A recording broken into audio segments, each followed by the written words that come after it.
बिहार का एक आईपीएस जिसकी दहाड़ से लाखों युवा हो गए इकट्ठा। आईपीएस विकास वैभव का कमाल, युवाओं के भविष्य पर धमाल। कभी झेली खुद ने प्रताड़ना, आज बन गए लाखों लोगों के लिए प्रेरणा।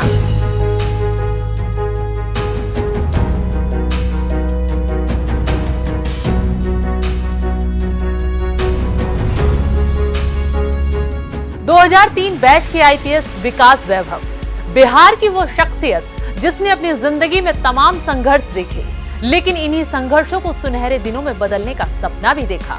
जो सोचा वो आज भी दिखा दिया। तो बिहार विकसित तब होगा जब शिक्षा, रोजगार, स्वास्थ्य के लिए 2047 में किसी व्यक्ति को बिहार से बाहर जाने की आवश्यकता नहीं, ऐसी संरचनाओं का निर्माण हो।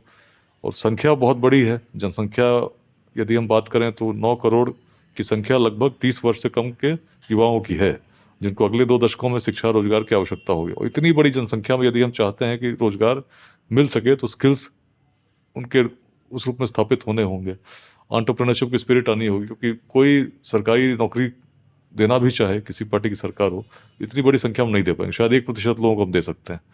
और यदि प्राइवेट कंपनियां भी आती हैं तो कैसे आएंगी? अचानक तो नहीं आएंगी।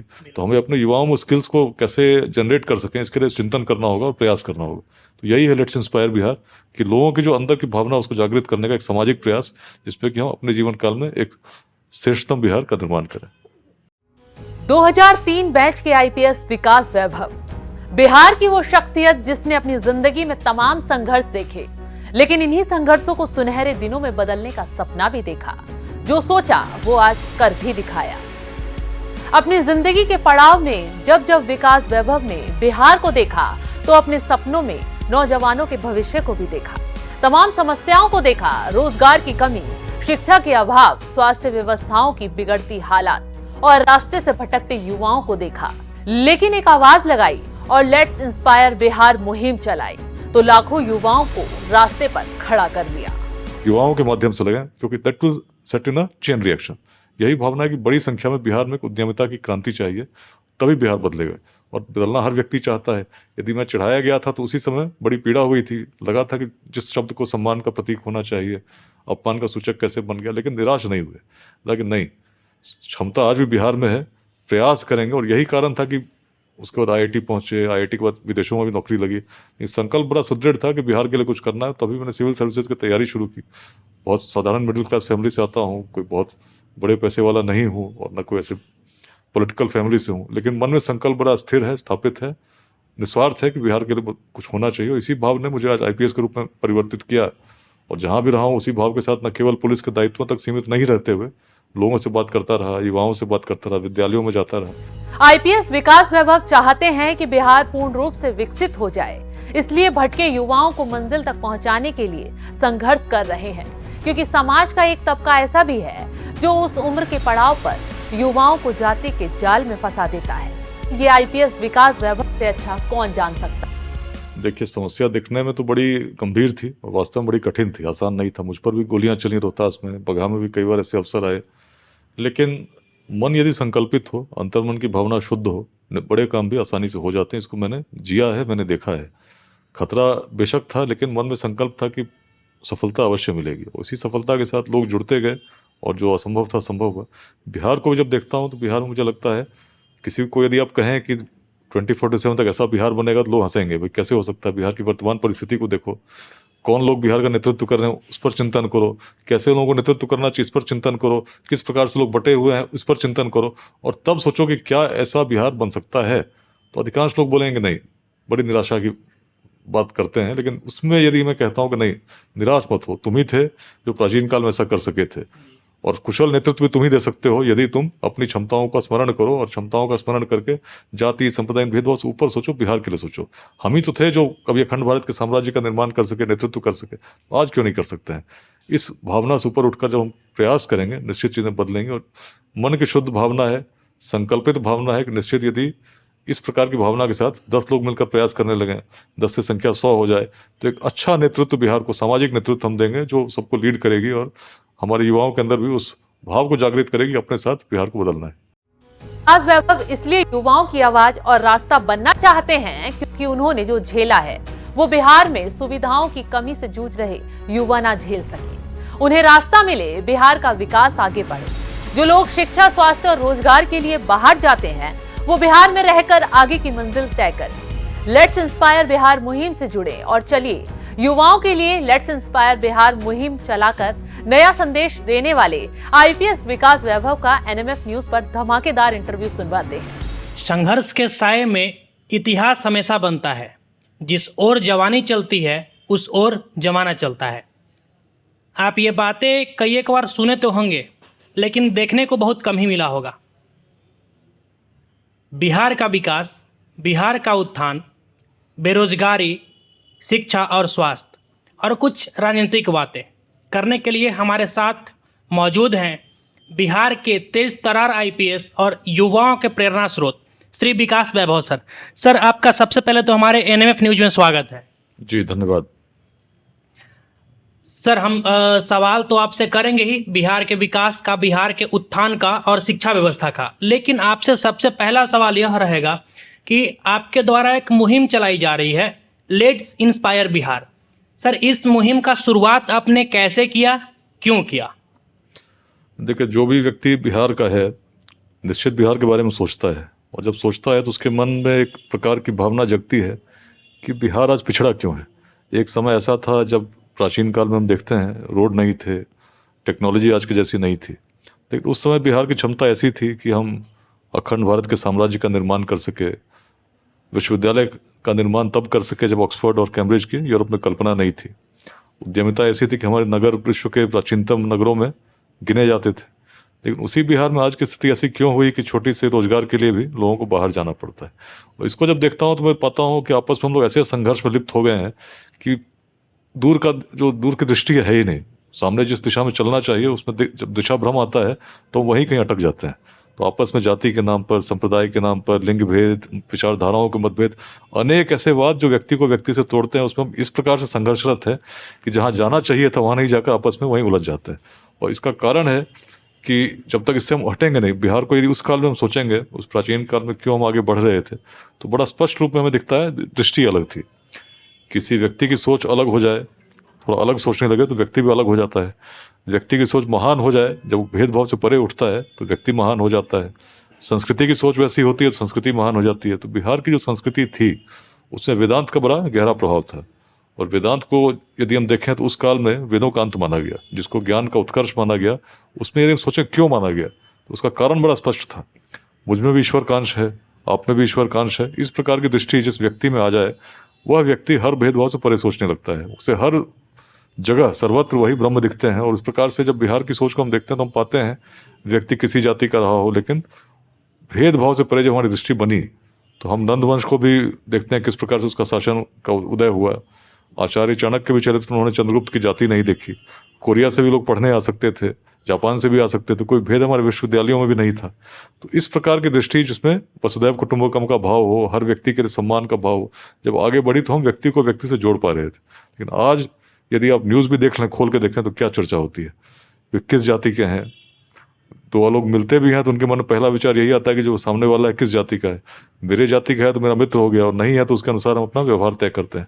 तो इस प्रकार की जो विकृति आई है, इसके कारण बिहार को बड़ा उस प्रकार से जो उसकी क्षमता थी उसमें हम उस प्रकार से आगे बढ़ नहीं पाए, और हमारी ऐसी दुर्दशा हुई कि छोटे से रोजगार के लिए लोगों को बाहर जाना पड़ता है।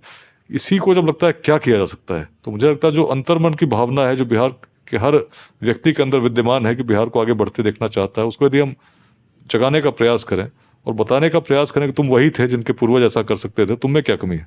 इस भाव को इसलिए मैं कहता हूँ क्योंकि मैं जब एसपी रहा, बगहा में रहा, रोहतास में रहा, परिस्थितियाँ बड़ी विषम थी। किसी को विश्वास नहीं था कि ये चीज़ें बदलेंगी। बगहा अपराध से ग्रस्त था, उग्रवाद का भी प्रभाव था। रोहतास उग्रवादियों का ऐसा प्रभाव था कि रोहतास किले पर तो काले झंडे ही लहराते थे, तिरंगा भी स्वतंत्रता के पश्चात लहराया नहीं था, और कोई सुध लेने वाला नहीं था। लेकिन उस अंधेरे में यदि एक दीपक की ज्योति की भांति हम लोगों ने लोगों से बात करना प्रारंभ किया और बताना शुरू किया कि तुम्हारे पूर्वज ऐसे थे। बगहा में भी बात हम लोगों ने की, उस सोच को बदलने का प्रयास किया। रोहतास में उसी प्रकार की बात आदिवासियों से की, और ऐसा प्रभाव पड़ा कि जो लोग असंभव मानते संभव हुआ। अपराध मिटा, उग्रवाद मिटा, रोहतास किले पर आज 24 घंटे तिरंगा शान से लहराता है और शांति है।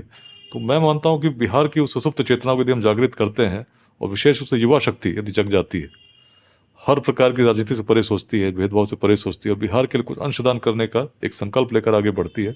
निश्चित चीज़ें बदलेंगी, अपने जीवन काल में बदलेंगी और इसलिए मैंने लक्ष्य भी बड़ा स्पष्ट रूप से तय किया कि 2047 भारत के स्वतंत्रता के 100 वर्ष होंगे। राष्ट्र ने लक्ष्य तय किया है कि हम एक विकसित राष्ट्र बने। जो बिहार जब तक विकसित नहीं हो, संभव कहाँ होता है। तो बिहार विकसित तब होगा जब शिक्षा, रोजगार, स्वास्थ्य के लिए 2047 में किसी व्यक्ति को बिहार से बाहर जाने की आवश्यकता नहीं, ऐसी संरचनाओं का निर्माण हो।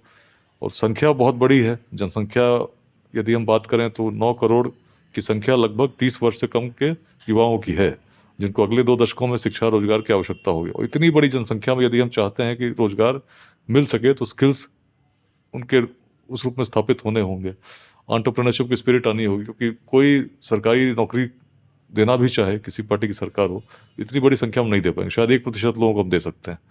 और यदि प्राइवेट कंपनियां भी आती हैं तो कैसे आएंगी, अचानक तो नहीं आएंगी। तो हमें अपने युवाओं में स्किल्स को कैसे जनरेट कर सकें, इसके लिए चिंतन करना होगा और प्रयास करना होगा। तो यही है लेट्स इंस्पायर बिहार, कि लोगों की जो अंदर की भावना उसको जागृत करने का एक सामाजिक प्रयास, जिसपे कि हम अपने जीवन काल में एक श्रेष्ठतम बिहार का निर्माण करें। सर, जिस समय हमारा बिहार, बात करें 90 के दशक की, हमारा बिहार जो है सर जातीय उन्माद में फैला संलिप्त था, नक्सली गतिविधियां एकदम पीक पे थी। उस समय आपने जो कार्य किया, बिहार से नक्सलियों का खात्मा हो, आपने बगहा के बात किया, उसके बाद फिर आपने रोहतास का बात किया। सर, कितना कठिन था ये काम को अंजाम देना। और पता है मुझे ये भी चला, जब मैंने आपके बारे में पढ़ा, जाना, तो ये रोहतास में आपके ऊपर तो सर राइफल नक्सली लोग ये कर दिए थे। कितना मुश्किल था सर इन सभी नक्सलियों का खात्मा करना। देखिए, समस्या दिखने में तो बड़ी गंभीर थी और वास्तव में बड़ी कठिन थी, आसान नहीं था। मुझ पर भी गोलियां चली रोहतास में, बगहा में भी कई बार ऐसे अवसर आए। लेकिन मन यदि संकल्पित हो, अंतर्मन की भावना शुद्ध हो, बड़े काम भी आसानी से हो जाते हैं। इसको मैंने जिया है, मैंने देखा है। खतरा बेशक था, लेकिन मन में संकल्प था कि सफलता अवश्य मिलेगी। उसी सफलता के साथ लोग जुड़ते गए और जो असंभव था संभव हुआ। बिहार को जब देखता हूँ तो बिहार में मुझे लगता है, किसी को यदि आप कहें कि 2047 तक ऐसा बिहार बनेगा तो लोग हंसेंगे, भाई कैसे हो सकता है। बिहार की वर्तमान परिस्थिति को देखो, कौन लोग बिहार का नेतृत्व कर रहे हैं उस पर चिंतन करो, कैसे लोगों को नेतृत्व करना चाहिए इस पर चिंतन करो, किस प्रकार से लोग बटे हुए हैं इस पर चिंतन करो, और तब सोचो कि क्या ऐसा बिहार बन सकता है। तो अधिकांश लोग बोलेंगे नहीं, बड़ी निराशा की बात करते हैं। लेकिन उसमें यदि मैं कहता हूँ कि नहीं, निराश मत हो, तुम ही थे जो प्राचीन काल में ऐसा कर सके थे, और कुशल नेतृत्व भी तुम ही दे सकते हो यदि तुम अपनी क्षमताओं का स्मरण करो, और क्षमताओं का स्मरण करके जाति संप्रदाय भेदभाव से ऊपर सोचो, बिहार के लिए सोचो। हम ही तो थे जो कभी अखंड भारत के साम्राज्य का निर्माण कर सके, नेतृत्व कर सके, आज क्यों नहीं कर सकते हैं।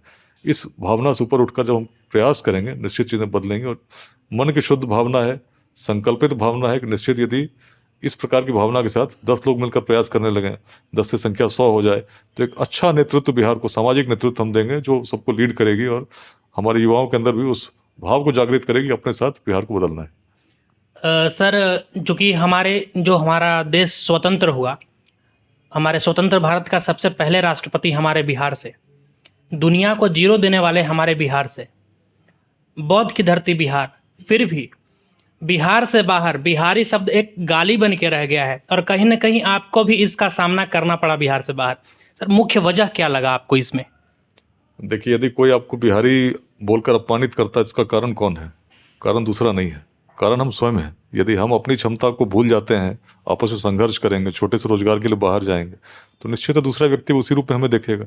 लेकिन यदि अपने सामर्थ्य को स्मरण करके हम आगे बढ़ते हैं, बिहार में रोजगार क्रिएट करने लगते हैं, जिसमें किसी व्यक्ति को बिहार से बाहर जाने की आवश्यकता नहीं हो, बल्कि लोग बिहार की तरफ आएँ, तो निश्चित है लोग सम्मान के भाव से देखेंगे। तो पूरी दुर्दशा का कारण हम स्वयं हैं, और इसको मिटाना यदि है तो सबको संकल्प लेना होगा और प्रयास करना होगा।